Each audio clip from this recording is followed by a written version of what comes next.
Greetings and salutations, loyal viewers of this channel. My name is Sean, and today we're going to take the time to highlight an absolutely heroic action by a Houston middle school teacher who saw a girl in distress and decided to act. He ran up, got his firearm, decided that he was going to intervene, and he ended up saving a 15-year-old girl from an absolutely heinous crime that was occurring in his neighborhood. And while it is important to highlight the individual nature of this courageousness, the man behind the gun, the hero of the tale, it's also important to talk about how this is yet another defensive use of firearm that doesn't show up in any statistics. All this propaganda that is anti-gun throughout our society, that is almost omnipresent, can't stand up to scrutiny. And we saw when the CDC actually did investigate this, they found millions of instances of defensive uses of firearms. So I think it's important to highlight that. But before we get into that, I want to thank everybody who supports this channel via actualjusticewarrior.com/join. Give me the money.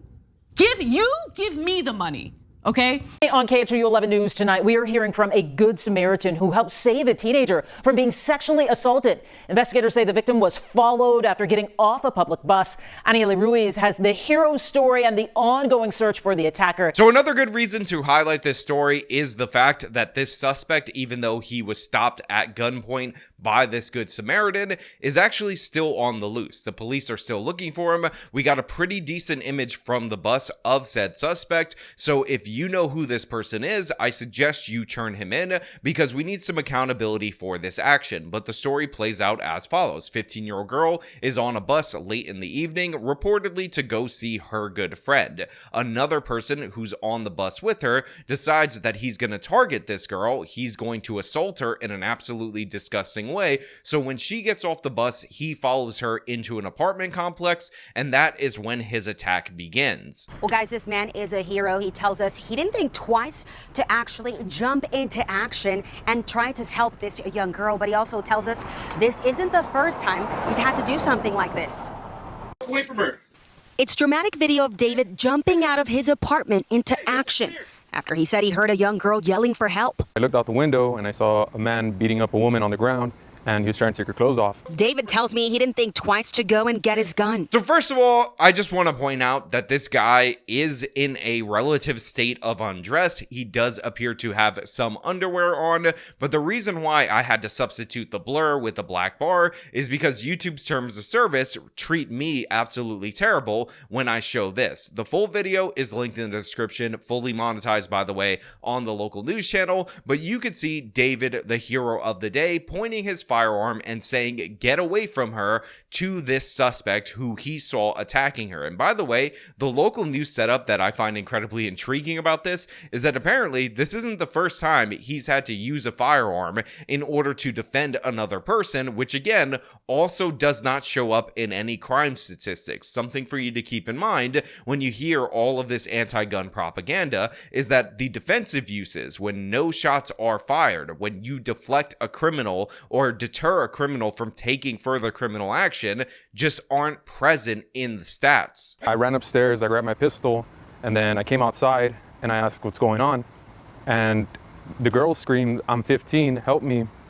So I pointed my gun at him. And one of the reasons why I highlight stories where self-defense rights and defense of others' rights get eroded in our society is because they have the effect of making these actions either criminal or deterring people from taking these said actions. Remember what happened in the Minnesota Supreme Court, where they extended the duty to retreat, which, by the way, was invented by the Minnesota Supreme Court. It's not even in the legislation, to say that even showing a weapon, not using a weapon, but showing a weapon is something that you can't do unless you have assessed all different abilities to retreat. Now, in this particular scenario, even under that strict standard, there is a better than not chance that those actions would be covered because the girl did not have the ability to escape. She was being pinned down, beaten up by this monster, by this absolute animal in this situation. So it might have been covered under defense of others, but in the heat of the moment, I do want to point out that this guy guy actually pursued the suspect for a little while longer,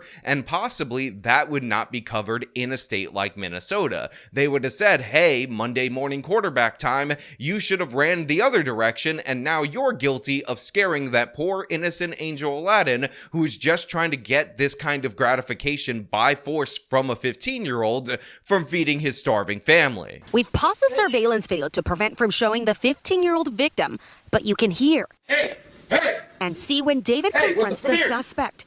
David said he had the young girl by the hair. Took his hands off her right away, and he went chasing after her, so I went chasing after him, and she got away. She went to someone she knew apartment. So first of all, again, great defensive use of a firearm. This guy shouts out, he points the firearm at the suspect. The suspect releases her. He was trying to remove this 15-year-old girl's clothes, had her by the hair, was punching her in the face, and then the girl takes off running out of fear, and the suspect ends up chasing after the girl. He's still trying to get something going with this girl against her will, because that's what an absolute thug he is. So this guy ends up pursuing, again, barefoot, just wearing his boxers with his firearm, ready to stop this person, and the girl ends up escaping into a friend's apartment, possibly the initial friend that she came to see, and the traumatic situation is almost over. Now, again, I will point out, the suspect is still on the loose. Get a good look at him. If you're in the East Harris County area,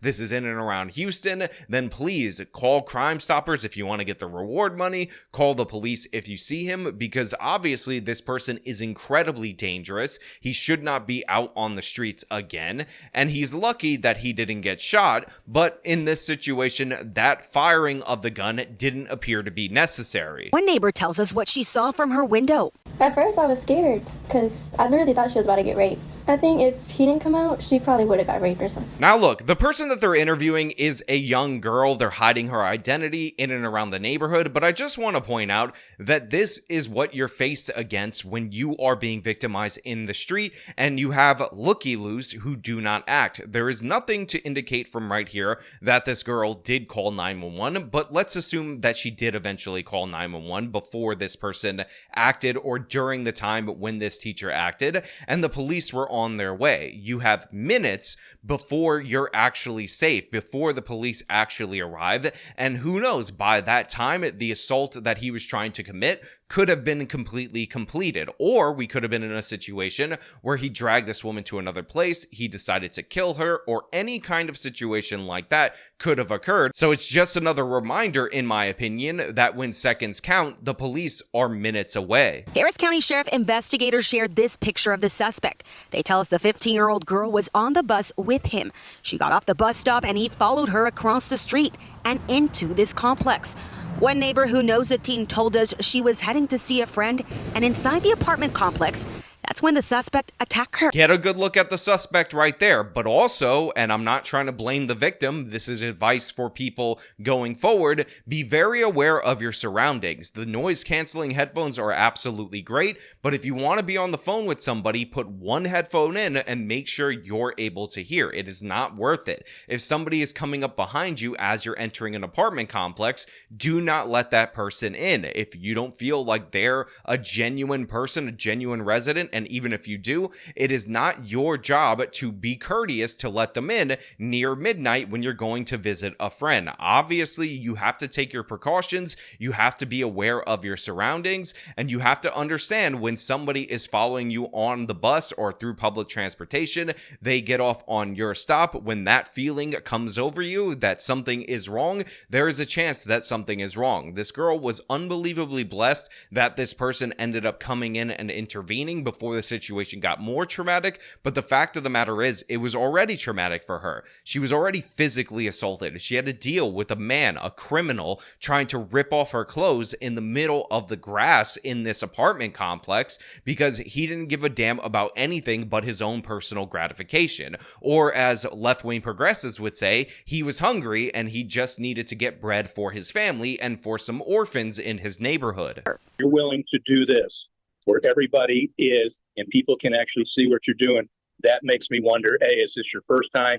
B, we need to get you off the streets before you continue to hurt young girls again. Again, all of that is true. When you see a crime like this that's so bold, that is done out in public, that is so sudden, that of course only took him spotting her on the bus for him to identify her as a potential victim, it goes through your mind that there must be multiple other victims that are out there, and if this is the first time, there is a very high chance there would be future victims if they don't catch this individual. Now, I also want to point out that this is Houston Crime Stoppers or Harrison County Crime Stoppers, so if you want the reward money and you don't want to get cheated, call the Crime Stoppers number in order to lead to an arrest, not 911, because we've done stories about them cheating people out of the rewards that they thought they were getting because people were smart enough to call 911 in an emergency situation, and they want to put that bad incentive out there, so I'm just going to remind you that it does in fact exist. And this local middle school teacher turned hero.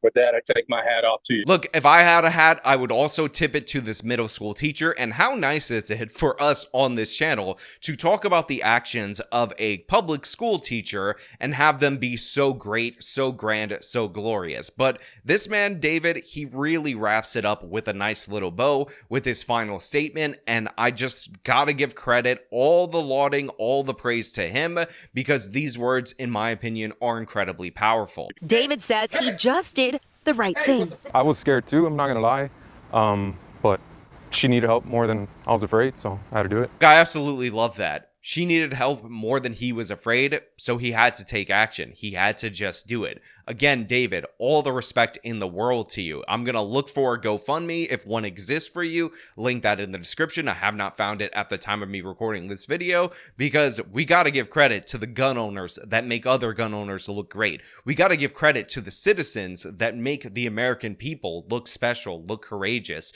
because his actions really do elevate society. We saw the dredges of humanity on that bus follow that girl, attack that girl, and then we saw the glory of humanity, the courage of humanity. And let us not mince words, third-party interveners, people who get involved in crimes in and around the Houston area, oftentimes do face armed resistance, but he set aside those concerns because she needed him more than he was afraid, as he said, and he acted, and he deserves all the praise and all the good things. And I hope his students like him. I hope his students appreciate him because he goes above and beyond for a young person in peril. Now look, that's all I really have for you guys today. I want to thank you so much for tuning into this video, a positive story covered on the AJW channel. What a relief. And as usual, if you like this video, if you like these kind of positive stories, then show me by leaving a like. You can subscribe for more content. You can follow me on all my social medias. Support me via the support links in the description of this video. This has been me talking about an absolutely heroic man from East Harris County. Till next time.